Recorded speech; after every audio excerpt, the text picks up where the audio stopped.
launched. You can forget about that. I don't think that ball's come down yet. Made a good lane for Spooner with the backhander. That's nasty. Smack to center, long run. Rottenberg, oh, she caught it. Stop. That surely must be illegal. Oh no, say it ain't so. It's episode 13 of White Noise Sports with Tanner White. Last week, I hopefully moved you to tears over the Birmingham Southern Panthers, that D3 baseball team that made a College World Series run while their school was permanently closing. Then I took on the record-setting contract extension for the Vikings' Justin Jefferson. Finally, you know what we had to cover. It was the first week of June. It was the NBA Finals. Boston's super team versus Dallas's Kyrie and Luka show has been a treat so far, and the better, more complete team is up 3-0, unsurprisingly, with a chance to sweep. Today, we're also reaching into a new realm with the WNBA, and that's going to kick off this episode. So if you've watched a basketball game, and I mean literally any basketball game, in the last year and a half or so, you've likely heard mention of Caitlin Clark. Stop me when this starts to sound familiar. 4-time All-Big Ten, 4-time All-American, 2-time Player of the Year award winner. Ringing a bell yet? So after being the WNBA number 1 overall pick and then heading to the Indiana Fever, she's the biggest name possibly in all of women's sports. We're going to talk about the new face of the WNBA and how she's adapted to the league, but also how the league's adapted to her. No other player might ever face this same level of scrutiny in year one. That just makes her job so much harder. She's already had a bigger impact on the league and the sport of basketball, I would say, in the first few weeks of her career than most people could ever make, playing for decades. Now, I like to lead with a quick little preface when I take on something like this that is pretty far outside my wheelhouse.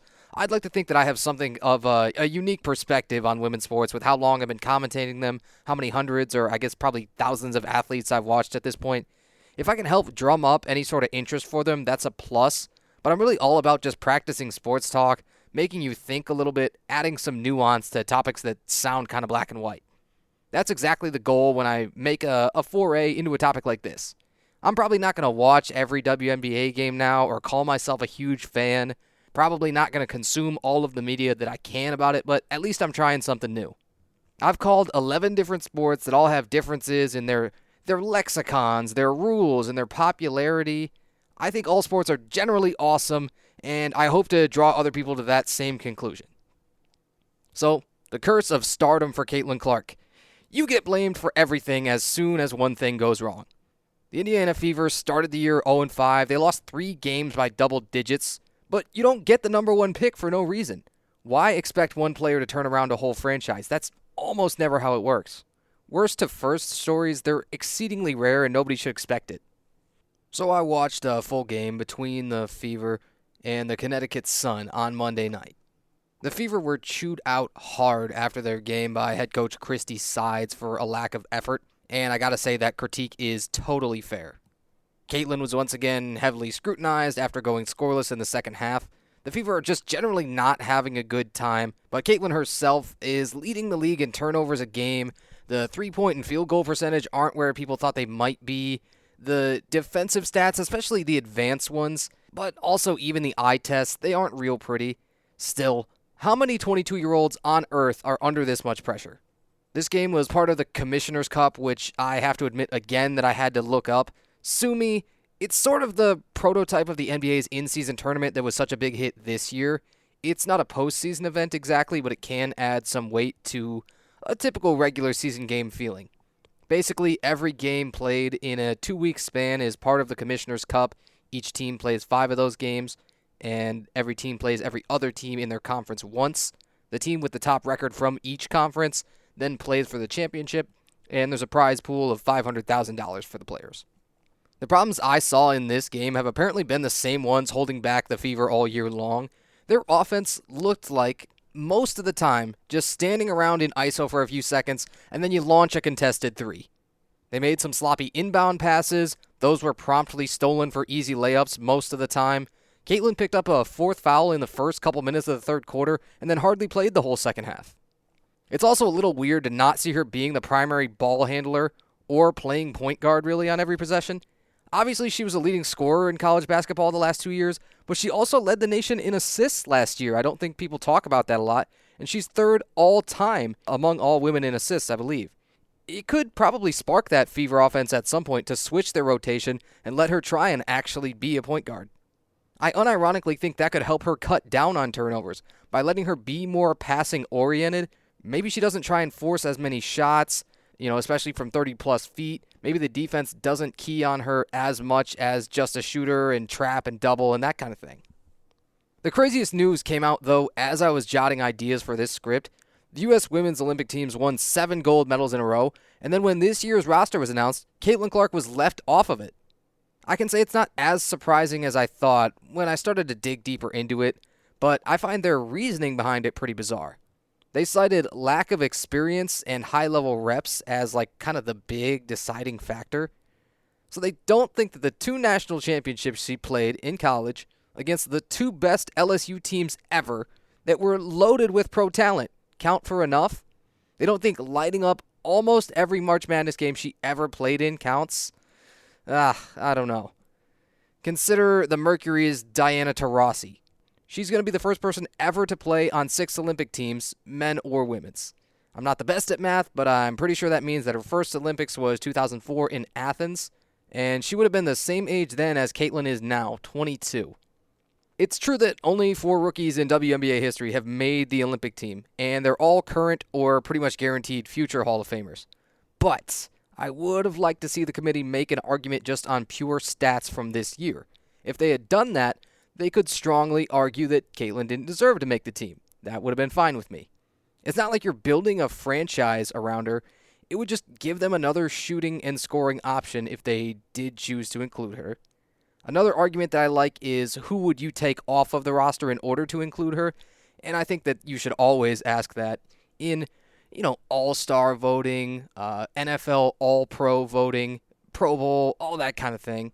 You can read the full roster yourself. I'm sure you can find it online.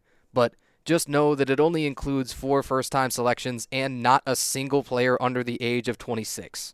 They have former MVPs all up and down that lineup, former Rookies of the Year, a couple of the absolute best defenders in the league. I get why they made the choice that they did, but the fact of the matter is that not as many people will watch the team in the Olympics if Caitlin Clark doesn't at least make it as an alternate. I've heard she is the top alternate choice, so who knows? Now I finally get a good chance to recap an NBA series game by game. No better time than the finals. Here we go. Game 1 thoughts. Boston played well in the opener. We all thought they would, but maybe not that well. Dallas scored 89 points in 48 minutes. That is a disgrace for this Mavericks team. Kristaps Porzingis looked incredible. He blocked 3 shots in 20 minutes, but he wasn't also supposed to put in 20 points in that amount of time. This whole year has been his coming out party, and he is oh so close to the perfect ending. Not going to spoil what happened in Game 3 yet. However, this is the player that Porzingis was always meant to be with the Knicks and the Wizards. As it looked right at the beginning of the series, maybe his scoring could have even ended up bigger than his rim protection or his rebounding. I never would have predicted that. On a very serious note, this Mavericks offense is not the one we've seen the rest of the playoffs, no matter the opponent. Kyrie's had a couple of straight clunkers. Most of their top bench options aren't scoring practically at all when Kyrie and or Luka come off the floor. I'm not certain they have a schematic or a personnel solution to even avoid a sweep, let alone climb all the way back in it. You can't hold Tatum and Jaylen Brown to 38 points like they did in Game 1 and still get waxed. Yes, Boston is essentially unbeatable at home. I admit that. But if you're going to win the series, you'll have to find a way to win at least 2 there. Don't ask me how. It's the finals. You have to find a way. Moving to Game 2, it was a much closer game, wire to wire, and Luka had a 32-point triple-double. I'm still hoping that 40-point triple-double prediction I made is in play for Tatum, just for the sake of my predictions. Still, I'm not going to hold my breath. I know that that's a really lofty goal. I'd argue that's still less likely to hit than the Mavericks picking up an ejection, especially as their frustration is clearly mounting. Tatum missed out on his own triple-double by 1 rebound, but it was pretty sweet to see him essentially playing point guard. He had 11 assists through 3 quarters in Game 2, even as he only shot 6 for 22. Drew Holiday was their leading scorer in Game 2. Not even I could have predicted that, but when you're playing some of the biggest games of your life and that adrenaline kicks in, I'm never too surprised by what people are capable of. Drew is a pro's pro. He has 14 years of being a great teammate and a smart player under his belt. A guy like that can make a great team unbeatable. He's currently 4th in MVP odds for the finals among all players, believe it or not, and everyone ahead is the superstars. I told you last week that I thought Porzingis would be the number one X factor. Then, of course, he promptly got injured again in the third quarter in Game 2. It's a bizarre injury in a couple of ways. So, the initial calf injury that kept him out of the East Finals was to his right leg. This new injury is a torn medial retinaculum in his left leg. To the best of my limited understanding, bear with me, it attaches onto the patella and the quad tendon, and injuring it makes dislocating the knee more likely in addition to causing, presumably plenty of pain and difficulty running and jumping.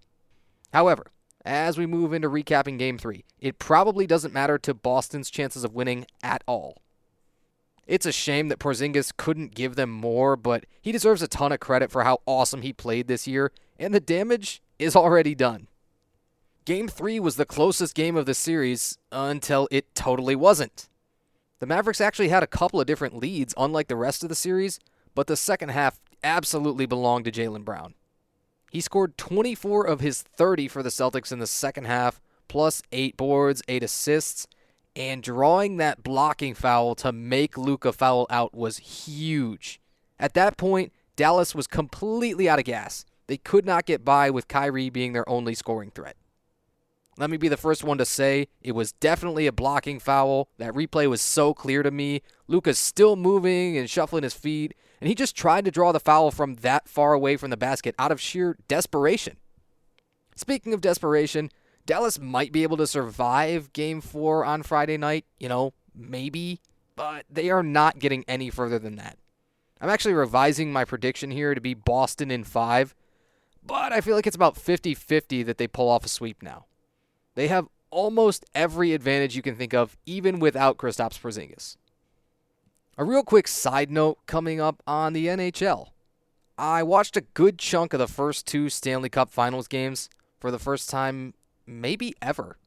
I've had this thought for a long time, but I wish I knew enough about hockey to enjoy it more. There are concepts in it that are so awesome. You got the giant blades on the bottom of your feet.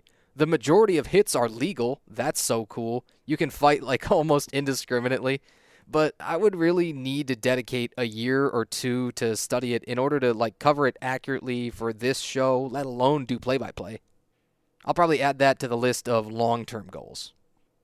The one note I can make that really doesn't require a lot of analysis by any means, Sergei Bobrovsky, the Panthers goalie, played out of his mind in Game 1. 32-save shutout against that Oilers offense is absolutely stunning. Maybe when the Stanley Cup Finals are over, I'll go back, brush up some more on everything I know about hockey, and give sort of a nuanced take like I like to do. Just one more thing before we get you on your way today, a little personal narrative. I added another sport to my resume, track and field. It's not exactly like I imagined. I never realized how many different pits there are, and how many things have to go on at once to get through so many hundreds of competitors and events. There's practically not a second throughout the day where people aren't running, jumping, throwing. It ended up being the longest live stream I've ever done by leaps and bounds. Part of that was the weather. Part of it was this sort of crazy 3-horse race in a men's pole vault. Still, I, for the most part, enjoyed it. I did learn a lot of new things, and again, it's one more thing to add to the resume. So concludes episode 13 of White Noise Sports with Tanner White. I never meant to focus on basketball, and I assure you, it's not my favorite sport to watch, to commentate, to analyze, any of that. Still, I'm addicted to the storylines that pro basketball has to offer right now. The NBA has had such awesome seasons ever since the bubble. They've had a different champion every year since 2019. Boston hasn't won a finals since 2008, but they are essentially guaranteed now. Luka's been absolutely lighting up the playoff field offensively, but I just saw one more unbelievable stat that I have to drop in. I was watching ESPN earlier, and I read that Luka has been blown by on over 60% of all drives. The Boston guards are absolutely eating him alive defensively. We knew he's not getting paid to play defense, but it's still pretty absurd. Yes, please, give me all of this NBA and WNBA storylines.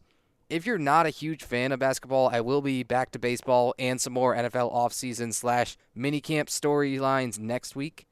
Maybe I'll even toss in some more fun and different stuff, but that depends on the flow of the sports universe. Be sure to tune in for it.